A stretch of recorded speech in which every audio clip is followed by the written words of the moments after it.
आज हम नगरीय अधिवास के अंतर्गत नगरों के विभिन्न स्वरूप के बारे में अध्ययन करेंगे। नगरों के विभिन्न रूप में अनुमार्गी बस्ती, नगरीय पूर्वा, नगरीय गांव, कस्बा, नगर, महानगर, सन्नगर, मेगालोपोलिस आदि का अपन अध्ययन करेंगे। अनुमार्गी बस्ती में क्या होता है, कोई भी यातायात मार्ग है, उसके दोनों ओर किसी स्थान विशेष में मनुष्य के सामान्य उपयोग की वस्तुओं की दुकानें, जैसे चाय कॉफ़ी की दुकान, भोजन की सुविधा, परिवहन साधनों के लिए पेट्रोल डीजल की सुविधा तथा कुछ आवासीय बस्तियों युक्त अधिवासों को अनुमार्गी बस्ती कहते हैं। फिर आता है नगरीय पूर्वा, इसे नगरीय पल्ली भी कहा जाता है, अर्बन हैमलेट। इसमें 20 से 150 तक की संख्या में लोग रहते हैं। सामान्य उपभोग की वस्तुओं की दुकानें तथा अन्य बस्तियां पाई जाती हैं। नगरीय गांव, नगरीय गांव में ग्रामीण तथा नगरीय दोनों प्रकार के सामाजिक सांस्कृतिक वातावरण की विशेषताएं पाई जाती हैं, अतः इसे ग्रामीण नगर भी कहा जाता है। यहाँ 150 से 500 तक की जनसंख्या पाई जाती है। कोई छोटा प्रशासनिक कार्यालय भी पाया जाता है और संयुक्त राज्य अमेरिका में इस श्रेणी के नगरीय गांव पाए जाते हैं। फिर आता है टाउन, जिस नगर विशेष में मनुष्यों की संख्या 500 से लेकर 50,000 तक पाई जाती है, उसे टाउन कहा जाता है। और जब 50,000 की जनसंख्या रखने वाले कस्बे को चरम कस्बा कहा जाता है। फिर आता है नगर, नगर में जनसंख्या 50,000 से अधिक पाई जाती है। प्रशासनिक कार्यालय पाए जाते हैं और 10 लाख जनसंख्या वाले नगर को मिलियन सिटी कहा जाता है। महानगर में 10 लाख से अधिक जनसंख्या पाई जाती है और व्यापारिक तथा वाणिज्य की दृष्टि से संपन्न होता है। किसी राज्य विशेष की या किसी प्रदेश विशेष की यहाँ प्रादेशिक राजधानी पाई जाती है और वाणिज्य तथा व्यापार की दृष्टि से भी संपन्न होते हैं। सन्नगर, विभिन्न नगरीय बस्तियों के बाहरी विस्तार के परिणाम स्वरूप कई नगरों के आपस में मिल जाने से बने विस्तृत नगरीय क्षेत्र को सन्नगर कहते हैं। और ये जो अवस्था है, सामान्यतः सन्नगर को सतत नगरीयकरण भी कहा जाता है, लगातार जो बढ़ोतरी हो रही है अर्बनाइजेशन में, उस कारण से। फिर आता है मेगालोपोलिस, जिन नगरों की जनसंख्या 50 लाख से अधिक होती है तथा जो बड़े क्षेत्र में फैले होते हैं, उन्हें मेगालोपोलिस कहा जाता है। सबसे पहले 1957 में जीन गोटमैन ने संयुक्त राज्य अमेरिका के पूर्वी समुद्र तटीय क्षेत्र में स्थित बोस्टन से वाशिंगटन के मध्य 1000 किलोमीटर की लंबाई में फैले विस्तृत नगरीय क्षेत्र के लिए मेगालोपोलिस शब्द का प्रयोग किया था। इसके बाद ममफोर्ड ने जिन नगरों की जनसंख्या 50 लाख से अधिक थी, उन्हें मेगालोपोलिस कहा। यानी ये जो अवस्था है, ये नगर का चरम एवं विस्तृत रूप है, जिसमें सघन जनसंख्या बहुत बड़े विस्तृत क्षेत्र में रहती है। फिर आता है नगरों के उद्भव तथा विकास। नगरों का विकास ग्रामीण बस्तियों में धीरे धीरे नगरीय विशेषताओं के विकास से होता है। कभी कभी नगर का विकास कई प्राकृतिक एवं मानवीय कारकों के अनुकूल होने पर प्रत्यक्ष रूप से भी हो सकता है। नगरों के उद्भव में विकास को प्राकृतिक और मानवीय दोनों कारक ही प्रभावित करते हैं। वो जो कारक हैं, वो जैसे आपके भौतिक कारक हैं, आर्थिक कारक हैं, सामाजिक सांस्कृतिक कारक हैं, राजनीतिक कारक हैं।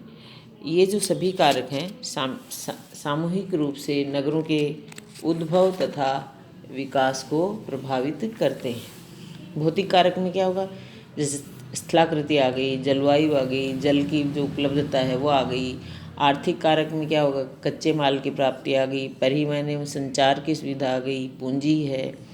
सामाजिक एवं सांस्कृतिक में और राजनीतिक कारक में, सामाजिक एवं सांस्कृतिक में क्या होगा, वहाँ पे किस प्रकार के जो हैं धार्मिक, शैक्षिक एवं वहाँ का क्या शैक्षणिक स्तर है, वहाँ की क्या परंपराएं हैं, रीति रिवाज हैं आदि, सभी का योगदान उसमें रहता है। तो भौतिक कारक में स्थलाकृति, नगरों का जो उद्भव है स्थल के उन्हीं भागों में होता है जहाँ उसके फैलने के लिए पर्याप्त स्थल उपलब्ध हो तथा उच्चावच संबंधी कठिनाई नहीं हो। सभी नगर समतल एवं सुप्रवाहित मैदानी भागों में पाए जाते हैं, क्योंकि किसी भी नगर के विकास के लिए और उद्भव के लिए कोई भी बाढ़ग्रस्त क्षेत्र है, रेतीली तथा दलदली कीचड़ युक्त मिट्टी वाले हैं, पर्वतीय जो कीचड़ युक्त भूमि है, पर्वतीय क्षेत्र हैं आदि क्या होते हैं, उनके लिए वहाँ पे प्रतिकूल परिस्थितियाँ होती हैं तो वो अनुपयुक्त होते हैं। इसी तरह से जलवायु जो है वो किस प्रकार से प्रभावित करेंगी। जलवायु के अंतर्गत हम देखते हैं कि वर्षा, टेम्परेचर, हवा, वायु दाब आदि जो वहाँ पे पाए जाने वाला मानवीय निवास है तथा नगरों के उद्भव पर प्रभाव डालते हैं। जैसे सागर तटीय जो भाग हैं वहाँ सम जलवायु पाए जाने के कारण अधिकतर नगर तटीय क्षेत्रों में होते हैं। भूमध्य रेखीय उष्ण मरुस्थलीय शुष्क ध्रुवीय शीत जलवायु, यहाँ पे जो जलवायु है वो कठोर होने के कारण या प्रतिकूल होने के कारण नगरों के विकास में एक अवरोधक का कार्य करती है। जल प्राप्ति जो होती है वो भी क्या होगा, क्योंकि हमारी जो भी मूलभूत आवश्यकताएं उसमें जल है वो भी क्या एक आवश्यक कारक है। चाहे आप आपके घरेलू कार्य से लेकर निर्माण उद्योग तक हर एक में जल है वो आवश्यक होता है। जैसे बहुत सारे नगर हैं वो वहाँ पाई जाने वाली नदियों के किनारे पे ही बसे हुए हैं, तो नगरों की स्थिति जो है वो झील, नदी, तालाब या समुद्र के तटीय भागों में पाई जाती है। जैसे अपन लंदन का एग्जाम्पल दे सकते हैं, जैसे थेम्स नदी, न्यूयॉर्क हडसन नदी, शिकागो मिशिगन झील के तट पर, पेरिस सीन नदी, दिल्ली यमुना नदी, अहमदाबाद साबरमती का तट, कानपुर गंगा नदी के तट पर। यानी ये जो बसाव होता है वो किस कारण से होता है कि पर्याप्त मात्रा में जल प्राप्त हो सके। फिर आता है आर्थिक कारक। आर्थिक कारक में क्या होगा, व्यापार, वाणिज्य, खनन, प्रशासन, निर्माण कार्य आदि होते हैं।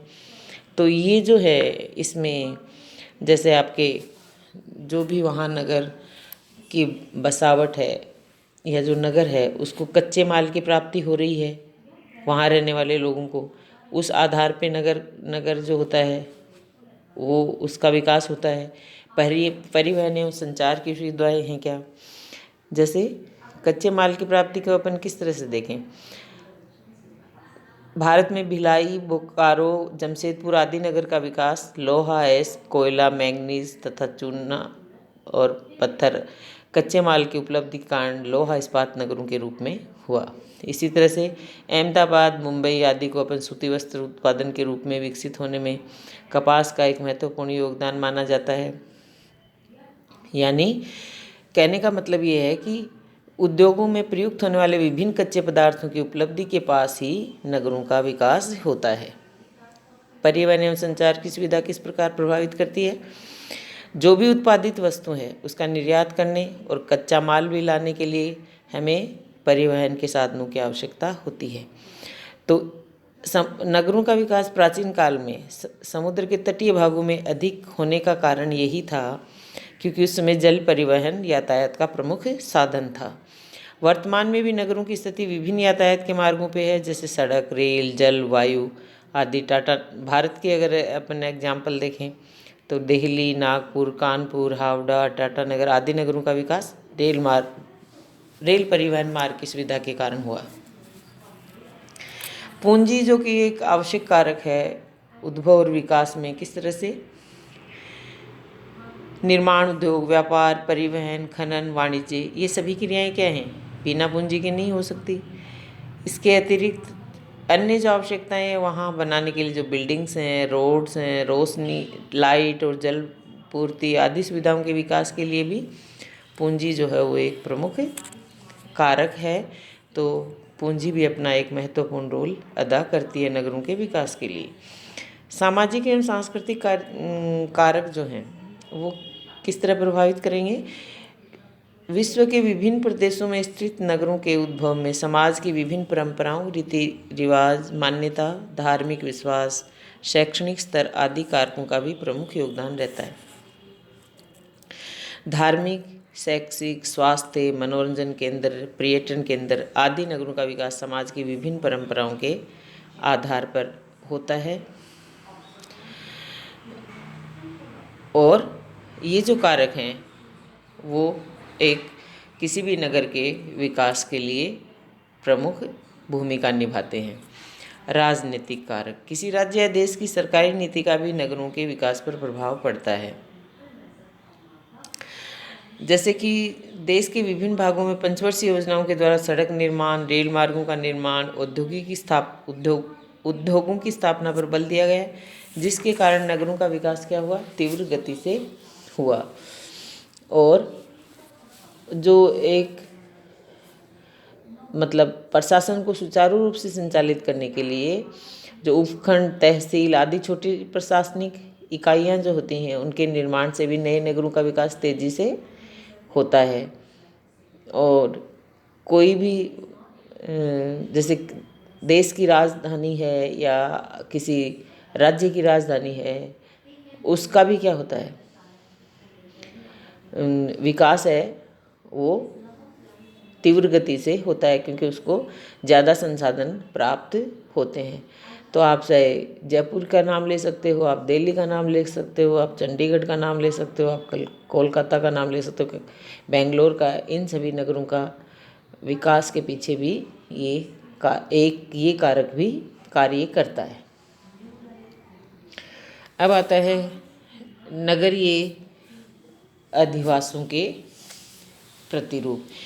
इसमें अपन जैसे जो प्रतिरूप होते हैं उनकी बात करें तो आयताकार प्रतिरूप, वर्ताकार प्रतिरूप, अरीय या त्रिज्या प्रतिरूप, तारा प्रतिरूप, मिश्रित प्रतिरूप, रेखीय प्रतिरूप, तटीय पंखा प्रतिरूप, खुला हाथ प्रतिरूप, मकड़ी जाल प्रतिरूप, ये होते हैं।